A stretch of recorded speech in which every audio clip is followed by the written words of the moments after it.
बहमनी और बरीद शासकों के द्वारा बनवाया गया 15वीं-16वीं शताब्दी के वक्त में कर्नाटक के अंदर से बीदर के किले में आज हम पहुंच चुके हैं। और दोस्तों, इस किले के निर्माण में सबसे पहले आप लोगों को शेरशाह दरवाज़ा दिखाई देगा, जिसकी मदद से आप किले के अंदर प्रवेश कर सकते हैं। इस किले की भव्यता से ही आपको इस किले की मजबूती का मालूमात पता लग जाएगा।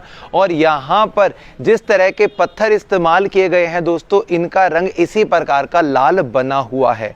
ऐसा बताते हैं कि 1426 के वक्त में जो यहाँ के एक शासक हुआ करते थे बहमनी साम्राज्य के, जिनका नाम था अहमद शाह वली, उन्होंने जब वारंगल के अन्नपुर नाम के राजा को हराया और जब वो बीदर के इस स्थान से अपनी राजधानी कर्नाटक के अंदर स्थित गुलबर्गा में जा रहे थे, तो कुछ समय के लिए उन्होंने यहाँ पर शरण ली थी। और इस स्थान पर पहले से ही एक किला बना हुआ था छोटा, तो उनको ये वाला स्थान बहुत खूबसूरत लगा, तो उन्होंने इस किले को पुनर्निर्मित किया और इसकी बाउंड्री वॉल को और ज़्यादा एक्सटेंड किया। सो दोस्तों, आज के वक्त में इसके किले के बाहरी हिस्से में हमें 15वीं शताब्दी के वक्त का लोहे का मजबूत दरवाजा दिखाई दे रहा है।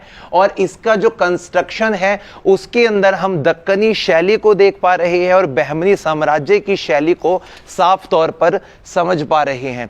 जब आप इस मुख्य दरवाजे से अंदर की तरफ आओगे तो सैनिकों के रुकने की छोटी इस प्रकार की चौकियां बनाई गई हैं, स्टॉपेज पॉइंट बनाए गए हैं।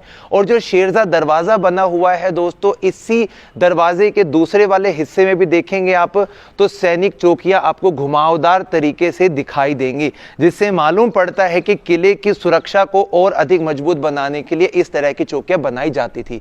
अब दोस्तों, सामने वाले हिस्से में आप लोगों को शेर का जो शरीर दिखाई दे रहा है, उसी की वजह से इस दरवाजे का नाम शेरशाह रखा गया है, यानी कि बाघ।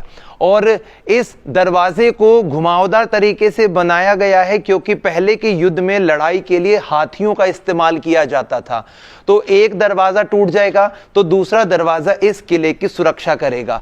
अब दोस्तों, जब हम अंदर की तरफ आते हैं ना, तो हमें इस दीवार के अंदर बड़े बड़े दो होल्स दिखाई देंगे, जिससे मालूम लगता है कि जो यहाँ के किवाड़ थे ना, उन किवाड़ों को बंद करने के बाद में इतना मोटा जो लकड़ी का गट्ठा होता था या एक ब्लॉक होता था, उसको यहाँ पर अटका दिया जाता था, जिससे कि दरवाजे को पुश करके तोड़ा जाएगा तो भी वो नहीं टूटेगा।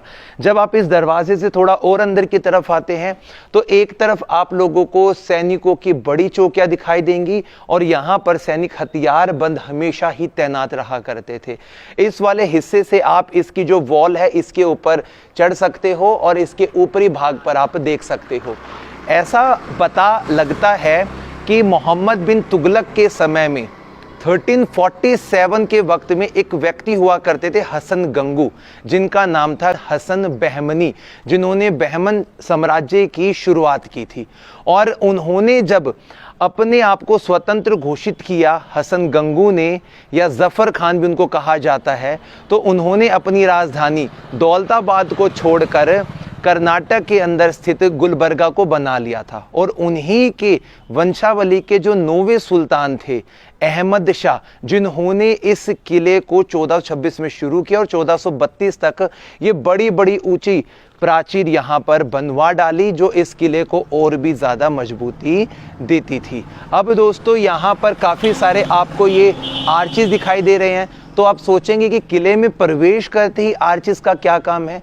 उसके लिए दोस्तों मैं थोड़ी ऊंचाई पे आपको लेकर जाऊंगा। किले को सुरक्षा देने के लिए पहले के वक्त में यहाँ पर गहरी गहरी खाई खुदवाई गई थी और इस खाई को खोदने के लिए देख सकते चट्टानों को काटा गया है, तब जाकर ये खाई वाला जो काम है वो पूरा किया गया है। और यहाँ पर भरा रहता था पानी। जब कभी भी युद्ध की आशंका उन लोगों को हुआ करती थी तो इसमें पानी को कनेक्ट करके पूरे हिस्से को पानी से भर दिया जाता था। तकरीबन देखेंगे सामने वाली जो इसकी वॉल है दोस्तों, वो 20 फीट ऊंची बनी हुई है और कॉर्नर पॉइंट पे जो आपको घुमावदार बुर्ज दिखाई दे रहे हैं, कुल मिलाकर 37 बुर्ज यहाँ बने हुए हैं। किले में प्रवेश करने के 7 द्वार हैं, जिसमें से शेरशाह दरवाजे से हम अंदर की तरफ आ चुके हैं। और इस पूरे कंस्ट्रक्शन के अंदर हमें बहमनी साम्राज्य के उस फलते फूलते इतिहास को पढ़ने का मौका मिलेगा, जिस साम्राज्य को बाद में टूटने के बाद में बीदर के सुल्तानों ने अपने अधीन किया और यहाँ से अपना शासन शुरू किया। दूसरा दरवाज़ा वो है, वहाँ तक चलते हैं।